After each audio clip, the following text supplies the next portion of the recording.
خوش آمدید کہتے ہیں آپ کو۔ شان سحر جاری ہے، پہلا جمعہ ہے ماہ مبارک کا، پوری دنیا میں آج کہیں تیسرا روزہ اختیار کیا جائے گا، پاکستان میں یہاں دوسرا۔ علماء کرام کے ساتھ ہماری نشست ہے اور ٹیلی فون نمبر آپ لوگ کی اسکرینس پر آتا رہے گا، جس پر آپ وائس نوٹ کی صورت میں واٹس ایپ پہ یا ویڈیو کی صورت میں اپنے سوالات بھیج سکتے ہیں۔ کوشش کیجیے آڈیو یا ویڈیو جو بھی بھیجیں کلیئر ہو، ٹو دی پوائنٹ ہو، اور ہم کوشش کریں گے کہ وہ سوالات شامل کریں۔ ابھی آپ کی اسکرینس پر آ بھی رہا ہے یہ نمبر۔ جناب قبلہ مفتی عامر صاحب، مفتی سہیل صاحب، مولانا عمران صاحب، مولانا کمال صاحب تشریف فرمائیں، سب کا بہت بہت شکریہ۔ ہمارے پاس پہلی آڈیو تیار ہے، ہم چلا سکتے ہیں تو آپ چلائیے تاکہ آڈیو سے آپ چلائیے۔ بسم اللہ۔ السلام علیکم، وعلیکم میرا السلام۔ نام رانا فہد ہے۔ میں علماء کرام سے یہ پوچھنا چاہوں گا، کیا آنکھوں میں قطرے جو ہوتے ہیں وہ ڈالنے سے روزہ ٹوٹ جاتا ہے، اور کیا روزہ رکھنے کے بعد ہم مسواک یا ٹوٹ وغیرہ سے اپنے دانت صاف کر سکتے ہیں؟ صحیح، مفتی عامر صاحب آپ بتائیں گے۔ بسم اللہ الرحمن الرحیم۔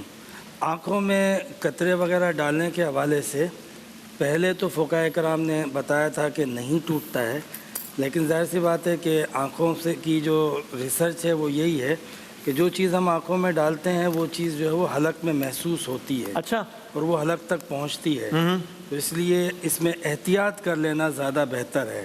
اوکے، البتہ میں آپ کو یہاں پہ یہ وضاحت کر دوں کہ نبی اکرم صلی اللہ علیہ وسلم سرما لگایا کرتے تھے، ٹھیک، تو سرما اگر کوئی لگاتا ہے سنت کی نیت سے، اس پہ کوئی بھی حکم روزہ ٹوٹنے کا نہیں لگ صحیح۔ سکتا۔ تو یعنی آپ نے جو کہا اس سے کیا مفہوم لیا جائے کہ آنکھوں میں، یعنی اگر آنکھوں میں ڈراپس ڈالتے ہیں تو روزہ توڑنے کا موجب بن جائے گا، یا آپ کہہ رہے ہیں کہ تاکید ہے نہ لگائیں تو بہتر ہے، یعنی روزہ ٹوٹ جائے گا؟ ہاں، جو جدید تحقیق ہے اس کے مطابق ٹوٹ جاتا ہے، اس لیے احتیاط ضروری ہے۔ ٹھیک ہے، کیا فقہ جعفریہ میں یہی مسئلہ ہے یا گنجائش ہے؟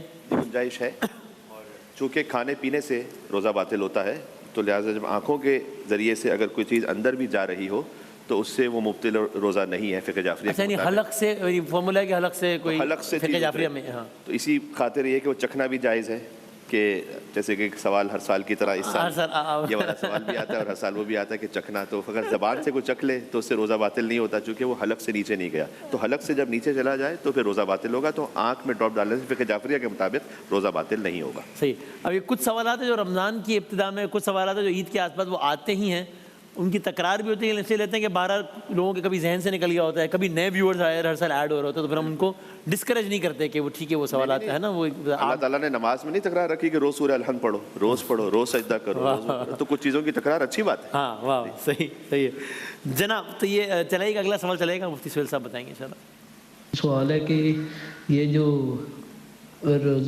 روزہ مطلب رکھا ہوا تو الٹی آ جائے اس دوران، تو کیا اس سے روزہ ٹوٹ جائے گا؟ صحیح ہے۔ اب یہ مجھے اس لیے آ رہی ہے میرا دل چاہ رہا ہے میں بتاؤں کہ اس میں جی فقہ جعفریہ کے نزدیک یہ ہے اور اس میں یوں ہے، اور اگر یوں کر لیا تو ٹوٹ جائے گا، اور جی سر۔ بسم اللہ الرحمن الرحیم، صلی اللہ علیہ وعلی آلہ واصحابہ وبارک وسلم۔ دیکھیں، بے اختیار اگر وومٹ ہوتی ہے، بے اختیار، صحیح، چاہے وہ منہ بھر کے ہو یا تھوڑی سی ہو، اس سے کوئی فرق نہیں پڑتا، صحیح، ٹھیک ہے، بہت زیادہ بھی ہو کوئی فرق نہیں پڑتا۔ اور اگر اختیار کے ساتھ، بعض وقت متلی ایسی ہوتی ہے کہ آدمی مجبور ہو جاتا ہے کہ اختیار کے ساتھ جو ہے وہ وومٹ کرے یا الٹی کرے، تو اس صورت میں اگر منہ بھر کر نہیں، تھوڑی سی ہے تو اس سے کوئی فرق نہیں پڑے گا، لیکن اگر منہ بھر کے آ گئی اختیار کے ساتھ تو اس سے روزہ فاسد ہو جائے گا، بعد میں قضا کرنی ہوگی۔ مناسب۔ اس میں اسی طرح سے صرف ایک بات یہ ہے کہ اختیار کے ساتھ جب ہو رہی ہے، چاہے میڈیکل ریزن کی وجہ سے کبھی کبھار الٹی کرنی پڑ جاتی ہے، ہاں ہاں ہاں ہوتا ہے اس طرح سے، تو ایسی صورت میں روزہ باطل ہو جائے گا۔ البتہ کفارہ تو نہیں ہوگا چونکہ وہ مجبور ہو گیا تھا، لیکن اگر منہ بھر کے نہیں بھی ہوئی، تھوڑی سی بھی ہوئی، اور اگر جان بوجھ کر کی تھی اختیار کے ساتھ، تو روزہ باطل ہو جائے گا، بعد میں قضا کرنی۔ بالکل ٹھیک ہے۔ مولانا بشیر صاحب، یہ فقہی سوالات تم لیتے رہیں گے، اس پہ اگر بھی فرما دیجئے کہ ہم یہ تو بات کرتے ہیں کہ رمضان میں قرآن کریم پڑھا جائے اور یہ سب، لیکن اگین یہ اصلاح اور تبلیغ تو آپ لوگوں کا منصب ہے، میں سوال کی صورت میں صرف کر رہا ہوں کہ یہ تو آگے کی بات ہے، قرآن پڑھے بہت ہی اچھی بات ہے، درود پڑھے، ایسی ایگزامپل بھی ہم دیکھتے ہیں، اور کبھی کبھی لگتا ہے کہ شاید اس میں تھوڑا اضافہ بھی ہو رہا ہے، شاید تھوڑی جرت بھی ہو رہی ہے روزہ ہی نہ رکھنے کے حوالے سے، تو تھوڑا اگر اس پہ دو جملے فرما دیں کہ روزہ رکھنا کتنا ضروری ہے اور نہ رکھنے کا کیا معاملہ ہے، کیونکہ کچھ آبزرویشن کی بیس پہ میں سوال کر رہا ہوں، دونوں کہ فروغ بھی بارہ اور جرت کا میں نے استعمال کیا کہ آپ نہیں رکھتے یار، نہیں رکھ رہے میں، ٹھیک ہے یار۔ بسم اللہ الرحمن الرحیم۔ آقا کریم علیہ الصلوۃ والسلام نے فرمایا کہ لو یعلم العباد ما فی رمضان لتمنت امتی ان تکون السنۃ کلھا رمضان، کہ اگر میری امت کو اندازہ ہو جائے کہ رمضان کی اللہ کی طرف سے کیا رحمت برکت نصیب ہوتی ہیں تو یہ تمنا کرنا شروع کر دیں کہ اے اللہ پورا سال کیا ممکن ہے کہ رمضان ہی رہے. اور ایک حدیث میں فرمایا، جیسے آپ نے فرمایا کہ روزہ چھوڑ دیا تو آپ نے فرمایا ساری زندگی وہ روزے کی قضائیں کرتا رہے، وہ اجر و ثواب نہیں مل سکے گا اس کو جو اس نے رمضان جان بوجھ کے ایک روزہ بھی قضا کیا. یعنی جو روزہ میں رکھ سکتا ہوں کوئی شہری وہ نہیں ہے روزہ مس کرنے شرعی عذر نہیں کا، ہے. وہ اگر چھوڑ دیا ہے تو اس کا بدل ساری زندگی کے روزے بھی نہیں ہے. قضا تو ہو جائے گی بعد میں فقہی طور پہ ٹھیک ہے جی، لیکن وہ رحمت برکت نصیب نہیں. اوکے، جزاک اللہ. صحیح. اس میں ویسے چاہیں گے مفتی عامر صاحب آپ بھی کچھ دو جملے کہیں گے اسی پہ؟ جی ہاں بالکل. اللہ تبارک و تعالیٰ کی طرف سے جب کوئی ڈائریکٹ حکم آ رہا ہو کہ یہ آپ کے اس وقت کرنا ضروری ہے، تو اب اگر ہم اس کے اندر پس و پیش کرتے ہیں یا اس کی جگہ ہم کچھ بھی صرف روزہ نا آپ لاکھوں کروڑوں روپے بھی پیش کر دیں اللہ کی بارگاہ، لیکن چونکہ خالق کا حکم جو تھا وہ آپ نے پورا نہیں کیا، صحیح، تو وہ کبھی بھی حکم کا بدل نہیں ہو سکتا. شیطان نے بھی تو صرف ایک ہی غلطی کی تھی نا کہ ایک حکم تھا کہ آدم کو سجدہ کر، عبادت تو وہ بھی کر رہا تھا، لیکن اس نے جو حکم اللہ تعالیٰ کا تھا براہ راست اس نے انکار کر دیا. تو اللہ تعالیٰ کے حکم کی یہ اہمیت ہے کہ اس کو آپ اس کے اندر کوئی ایسا ہوتا ہے نا، بعض اوقات کچھ فقہی مسائل ہوتے ہیں جس کے اندر جو ہے وہ مختلف آراء ہوتی ہیں، مختلف سیکٹ ہوتے ہیں، مختلف جو ہے اوپینینس ہوتے ہیں، وہ فقہ کی فروعات میں. لیکن جہاں نص سری ہو، جہاں قرآن کا واضح حکم ہو، جہاں اللہ تعالیٰ کی واضح جو ہے وہ ہدایت موجود ہو، اس کے اندر کوئی دوسری بات نہیں ہے. دوسری بات ہی نہیں ہے. یہ ویسے سوال ہے بھی اگلا یہی تحریری صورت میں آئے اسے بتا دیجئے، رمضان کا ایک روزہ جان بوجھ کر نہیں رکھا یا توڑ دیا تو وہ تو انہوں نے بتا دیا ثواب کے اعتبار سے اور فضیلت کے اعتبار سے کیا کھویا اور کیا. اب فقہی طور پہ اس کا کمپنسیشن کیا ہے، کیا کرے؟ ایک روزہ رکھ سکتا تھا، کوئی شرعی عذر نہیں رکھا، کیا ہے اب کفارہ اس کا؟ دیکھیں نہیں رکھا تو ظاہر ہے کہ بہت سخت گناہگار ہوگا. اور نبی صلی اللہ تعالیٰ علیہ وسلم کی حدیث پاک ہے، فرماتے ہیں کہ میں آرام کر رہا تھا، مجھے فرشتے ایک مقام پر لے گئے کہ کچھ لوگ الٹے لٹکے ہوئے ہیں اور ان کی باچھیں چیری جا رہی ہیں. میں نے پوچھا تو کہا گیا کہ یہ وہ لوگ ہیں جو وقت سے پہلے افطار کر لیتے تھے یا روزہ نہیں رکھتے تھے. تو اب یہ دیکھیں کہ روزہ نہ رکھنا اتنا بڑا وبال ہے. اور جس طرح علامہ صاحب نے بھی فرمایا کہ حدیث پاک ہے کہ روزہ نہیں رکھا اور اس کے بعد پوری زندگی وہ رکھتا رہے، اس ایک روزے کا مداوع نہیں ہو سکتا. اچھا، اسی طریقے سے رکھا اور بغیر کسی شرعی عذر کے توڑ دیا، کھا پی لیا لذت کے لیے کسی وجہ سے بھی، یا خدا نہ خاصہ کچھ اور کر لیا، تو اس کے لیے گناہگار تو الگ ہوگا، توبہ کرنی چاہیے. جو پہلی صورت میں نے عرض کی اس میں بھی توبہ کرنی چاہیے اسے اور قضا کرنی چاہیے. اور لیکن اس میں رکھ کر توڑا ہے تو توبہ کرے، اور پھر اس میں قضا بھی ہے، کفارہ بھی ہے. قضا یہ ہے کہ ایام منہیہ کے علاوہ، یعنی 1 شوال اور 11 12 13 جو ہے وہ ذی الحجہ، یہ 4 دن یہ اور 1 دن یہ، 5 ایام کے علاوہ کبھی بھی قضا کرنی ہوگی 1 دن. اور پھر اس کے علاوہ پے در پہ کفارہ یہ کہ پے در پہ 60 روزے رکھنے ہیں. 60 جی پے در پہ کنٹینیوسلی. جی ایک روزے اس میں سے ایک بھی مس کرے گا دوبارہ سے شروع دوبارہ سے کرنا ہوگا. اور اگر خدا نہ خواستہ روزہ رکھنے کی طاقت نہیں ہے، بالکل طاقت نہیں ہے، بیمار ہے، کوئی ایسا مسئلہ ہے، تو پھر 60 مساکین کو 2 وقت کھانا کھلانا ہوگا یا اتنی رقم دینی ہوگی. یہ فقہ جعفریہ میں فقہی حوالے سے کوئی روزہ نہ رکھنے یا توڑنے کا کفارہ کیا ہے؟ اس میں تھوڑے سے ایک فائن ڈیٹیل میں تھوڑا سا ایک فرق ہے، وہ یہ کہ نہ رکھنا یا توڑ دینا دونوں پر کفارہ ہے. صحیح ہے. یعنی اس نے نہیں رکھا تو گویا کبھی نہ کبھی وہ کھائے گا، تو گویا اس نے توڑا ہی، اور اس پر کفارہ ہے. تو ایسی صورت میں وہ کفارہ اسی طریقے سے ہے کہ قضا بھی کرنی ہے اور 60 روزے. اس کی تشریح یوں ہے کہ 2 ماہ روزے پے در پہ. تو اس میں فقہ نے ایک آسانی یہ نکالی ہے کہ 2 ماہ اس وقت بھی صادق آ جاتے ہیں کہ جب آپ 1 ماہ پورا پے در پہ روزے رکھیں اور اس کے بعد پھر 31ویں دن بھی رکھ لیں، تو دوسرا مہینہ آپ نے شروع کر دیا، پھر آپ کے پاس بعد میں ریلیکسیشن ہو جاتا ہے کہ درمیان میں آپ نے چھوڑ دیا، پھر بعد میں 60 پورے کر لیں. اس ڈیفینیشن کے تحت کم سے کم 30 یا 31 تو پیدر پہ ہو ہی گئے. جی اور اس کے بعد میں 60 تو پورے کرنے ہی ہیں. اب یہ کہ میں ایک روزے کی بات ہو رہی ہے، میں یہی سوچتا ہوں کہ جو ایک رمضان کا روزہ نہ رکھنے کی ضرورت کرے وہ 60 کیا کرے گا. اور اس کے پاس یہ بہرحال ایک آپشن ہے کہ وہ روزے کے بجائے 60 فقیروں یا مسکینوں کو کھانا کھلا سکتا ہے. یعنی یہ نہیں کہ طاقت نہ رکھتا ہو روزہ رکھنے کی، جبھی تو اس نے جان بوجھ کے توڑا تھا نا.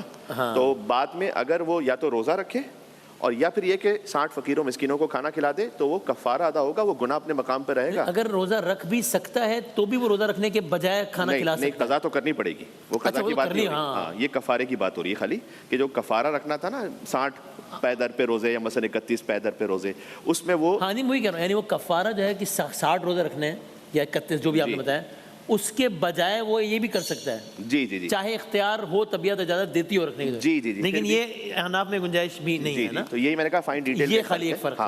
ہمارے یہاں یہ ہے کہ اگر طاقت نہیں ہے, بیمار ہے, پھر وہ الگ معاملہ ہے, پھر الگ بات ہے, ورنہ رکھنے ہی رکھنے. یہاں پر یہ کہ یہ گنجائش ہے کہ 60 فقیروں کو اگر وہ مسکینوں کو کھانا کھلا دے تو وہ ایک کفارہ ادا ہوگا. جہاں پر آپ نے وہ بات کی نا, وہ لفظ مجھے بڑا اچھا مناسب لگا کہ جرأت بڑھتی جا رہی ہے. میں سادہ سی مثال دوں, ایک عارف بزرگوار تھے, مسجد میں تھے, تو ایک مزدور آیا, ظہر کا وقت تھا, آیا, مختصر جو فرض نماز تھی بس وہ پڑھ کے جانے لگا. تو انہوں نے کہا کہ تم اتنی جلدی بس نماز پڑھ کے جا رہے ہو, کہ بس اللہ رب العزت کو کہنے کے لیے آیا تھا کہ اللہ میں باغی نہیں ہوں, کم سے کم اپنی زندگی کو اس مرحلے پہ نہ پہنچا دیں کہ آپ باغی بننے لگے, کیونکہ وہ پھر بڑا ہی سخت معاملہ ہے نا. وہ ہوتا ہے ایک مرتبہ ہوتا ہے کہ سہو ہے, نسیان ہے, کبھی خواہشات نفس بھی غالب آ جاتی ہے, گناہ ہو جاتا ہے, بعد میں شرمندہ ہو جاتا ہے انسان. انین المذنبین احب الی من تسبیح المسبحین. سبحانہ تعالیٰ نے فرمایا ہے کہ مجھے گناہ گار کی جو ایک پشیمانی ہے وہ تسبیح کرنے والی کی تسبیح سے زیادہ پسند ہے. تو وہ پشیمانی جب تک ہے تو ٹھیک ہے, جب بغاوت پہ انسان آ جائے نا کہ نہیں کر رہا, تو پھر اس مرحلے پہ نہ جائیں, پھر آپ رب العالمین اور قہار و جبار کے سامنے باغی بن رہے ہیں. عمران صاحب اس پہ آپ بھی فرمائیں گا. میں دنیاوی اعتبار سے بھی سوچتا ہوں کہ اگر کوئی باس ہے اور اس کے نیچے کوئی 4 آدمی بھی کام کرتا ہے, تو ایک وہ ہے کہ جس نے کام نہیں کیا اور وہ کہہ رہا ہے sir I am sorry about it, I couldn't do it. دوسرا کہتا ہے سر نہیں کرتا. تو یہ جو جس کے انڈر میں خالی 4 آدمی ہے, یہ کہے گا کہ نہیں, یعنی وہ اس کو الگ ٹریٹ کرے گا, حالانکہ بظاہر دونوں نے کام نہیں کیا ہے. تو یہ رویے میں فرق پتا ہے, چونکہ میں نے سنے ہیں یہ آرگیومنٹ باقاعدہ کہ یار اب جب نہیں رکھ رہے ہیں تو پھر کھلے عام نہیں رکھ رہے ہیں, ٹھیک ہے یار, اور نہیں رکھا ہے تو پھر پانی پیوں گا سب کے سامنے, یار کیا فرق پڑتا ہے پھر. اس سے زیادہ سخت الفاظ بھی سنے جو کہ میں نہیں دہرا رہا. تو یہ اس میں آپ بھی فرمائیں کہ بھائی یہ کیا ہے معاملہ, کتنا سخت ہے. اصل میں جب اللہ کی عظمت دل میں نہیں ہوگی تو اللہ کی ماننا بھی مشکل ہو جائے گا. قاعدہ کلیہ یہ ہے کہ اللہ تعالیٰ قرآن پاک میں بھی فرماتے ہیں وما قدر اللہ حق قدری, میرے بندوں نے میری قدر نہیں کی. تو جب قدر اور عظمت دل میں آتی ہے کہ وہ میں نافرمانی کس کی کر رہا ہوں, تو بندے میں پھر جرت اور ہمت نہیں ہوگی. اور جب دل میں عظمت نہیں ہوگی تو پھر انسان کہے گا کہ میں جیسے ایک بندے کی نافرمانی کر رہا ہوں ایسے اپنے نہیں کرتا یار.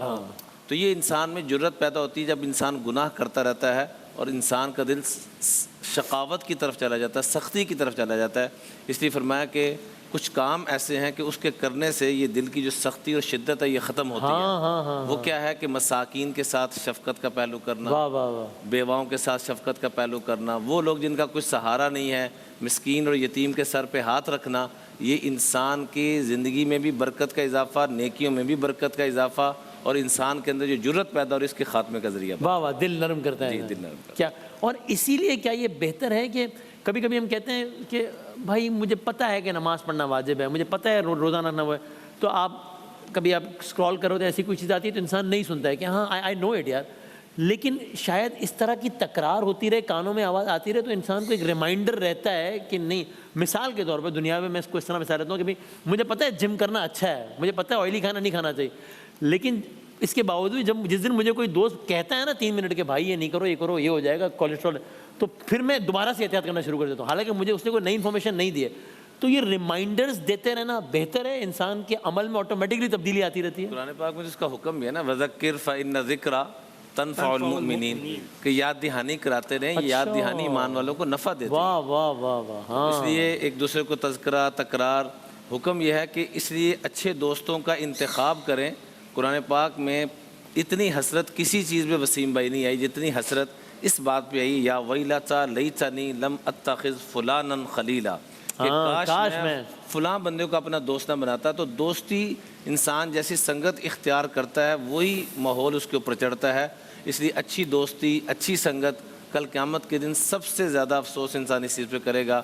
اور میرا چونکہ جیل خانہ جات میں آپ کو پتہ ہے جانا ہوتا ہے, تو میں یہ 2 سوال ضرور کرتا ہوں کہ برے دوستوں کی وجہ سے اندر کون ہے, تو اکثریت کے یقین کرے ہاتھ کھڑے ہوتے ہیں. غصے کی وجہ سے اندر کون ہے, تو اکثریت کے ہاتھ کھڑے ہوتے ہیں. سورہ عصر میں بھی جو ہے وہ اس حوالے سے یہ بات کہی گئی نا, وتواصوا بالحق, یعنی جو مضمون ہے وہ یہ کہ انسان خسارے میں سوائے اس کے جو ایمان والا ہے, سوائے اس کے جو عمل صالح کرے، اور سوائے اس کے کہ جو ایک دوسرے کو نصیحت کرتا رہے۔ ہاں تو یہ جو ریویو ہوتا ہے، فیڈ بیک ہوتا ہے، کوئی بھی سسٹم وہ چل نہیں سکتا جب تک کہ آپ اس کو اچھی طرح ریویو نہ کرو اور پھر جو خامیاں ہے اس کو ریموو نہ کرو۔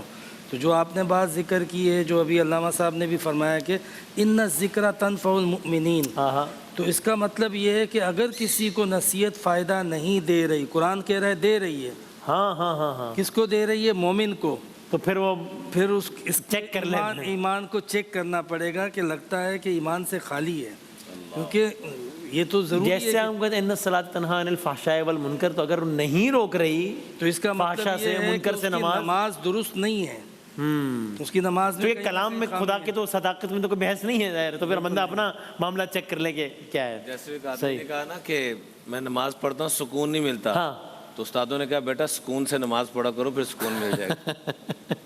اسی سے ریلیٹڈ آخری ایک سوال کر لیتا ہوں، بلکہ آپ دونوں اسی میں اگر فرما دیے، سوال آیا بھی تھا کہ جی مجھے یاد آ گیا عمران بھائی کی اس بات سے کہ جی وہ ہے بذکر اللہ تطمئن القلوب، اللہ کے ذکر سے، تو کہ جی ہم تو تکرار سے ذکر کرتے ہیں، لیکن سچی بات یہ ہے کہ یعنی سوال کی صورت میں آیا اس انداز سے ہم تو سکون کی منزل نہیں پاتے۔ اب ہے تو قرآن میں کہا گیا، تو اس کے غلط ہونے میں تو کچھ مطلب کوئی ہو ہی نہیں تھا کہ غلط ہو، تو پھر کیوں نہیں وہ سکون کی منزل پا رہے ہیں ہم، حالانکہ اللہ کے ذکر کی تکرار تو کر رہے ہیں، تو کیا ہے اس میں؟ کیا دیکھیں قرآن کریم کا جو واضح ارشاد ہے کہ الا بذکر اللہ تطمئن القلوب، کہ اللہ کے ذکر میں ہی دلوں کا چین ہے۔ صحیح ہے۔ اب کسی کے دل کو چین نہیں مل رہا اور وہ اللہ کا ذکر بھی کر رہا ہے، تو دیکھا جائے کہ وہ لاپرواہی سے تو نہیں کر رہا، ٹھیک، بے توجہی سے تو نہیں کر رہا۔ یہ جب بھی چیزیں ذکر کی جاتی ہیں تو بڑی توجہ کے ساتھ، کنسنٹریشن کے ساتھ اللہ کے ناموں کو پکارا جاتا ہے۔ صحیح۔ دوسرا ایک مسئلہ یہ بھی ہے کہ دل اگر سیاہ پڑا ہوا ہے، کیونکہ حدیث پاک میں ہے کہ جب کوئی بندہ گناہ کرتا ہے تو اس کے دل پر سیاہ نقطہ آ جاتا ہے، اور توبہ کرتا ہے تو وہ دھل جاتا ہے، لیکن جب وہ توبہ نہیں کرتا، گناہ پر گناہ کرتا چلا جاتا ہے، تو وہ دل سیاہ نقطوں کی آماجگاہ بن جاتا ہے۔ پھر نبی علیہ السلام نے وہ قرآن کی آیت پڑھی، کلا بل ران علی قلوبہم ما کانوا یکسبون، کہ ان کے دلوں پر زنگ چڑھ چکا ہے۔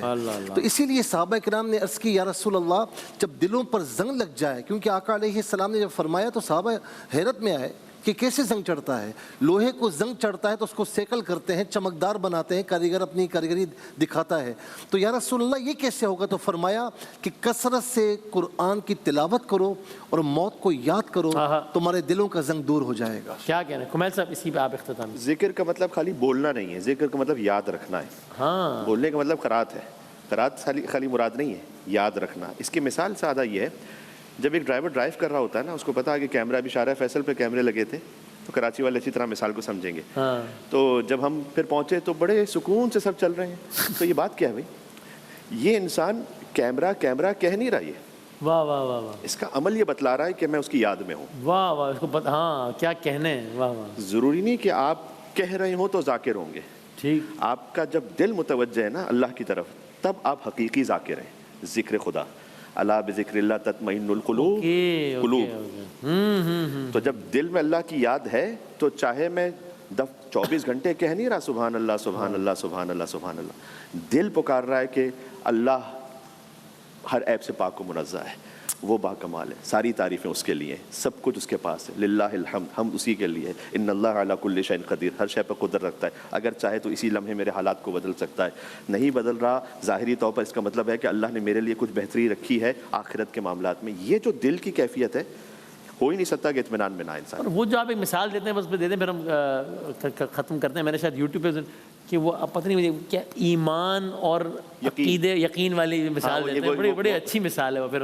جی مولا علی مرتضیٰ السلام نے فرمایا ہے کہ یقین کم ترین دولت ہے جو انسانوں میں تقسیم ہوئی ہے، ایمان سے بھی کم۔ بعض لوگوں کے پاس ایمان ہوتا ہے، پورا یقین نہیں ہوتا۔ تو اس کی مثال یہ ہے کہ 2 عمارتیں تھیں، اس پہ ایک رسی بندھی ہوئی ہے، تو ایک کرتب دکھانے والا اس رسی پہ چل رہا ہے اپنے بیٹے کو بٹھا کر، ایک جگہ سے دوسری جگہ پہنچ گیا، تو سب نے اس کو اپریشیٹ کیا، اور تو اس نے سوال کیا کہ تم میں سے کتنوں کو یقین ہے کہ میں دوبارہ واپس جا سکتا ہوں؟ کہا ہمیں سب کو یقین ہے، ہم نے دیکھا ہے۔ کہ تم میں سے کون میرے کندھے پہ بیٹھنے کو تیار ہے؟ وہ کوئی نہیں۔ کسی چیز کا جان لینا اور ہے، اس کا یقین حاصل کر لینا اور ہے۔ یقین پتہ کب ہے؟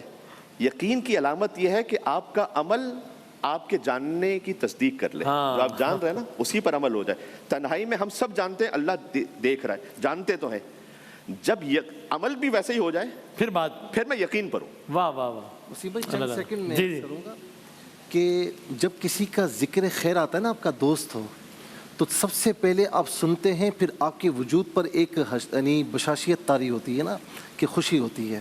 تو اسی طریقے سے یاد رکھیں کہ صوفیاء نے فرمایا کہ ذکر باللسان، جب اس کا بندہ عادی ہو جائے تو پھر ذکر بالجوارح ہوتا ہے، یعنی آپ کا انگ انگ اللہ کی یاد میں منہمک ہو جاتا ہے. تو اسلام یہ چاہتا ہے. کیا کہنا ہے. جزاک اللہ. بہت نواز، بہت شکریہ تمام علماء کرام کا. اور انشاءاللہ یہ نشست اللہ نے چاہا تو ماہ مبارک کے آخر تک یوں ہی محفل سجی رہے گی انشاءاللہ. ایک وقفے کے بعد ہم اپنے کوئز کے سیگمنٹ کے ساتھ حاضر ہوتے ہیں.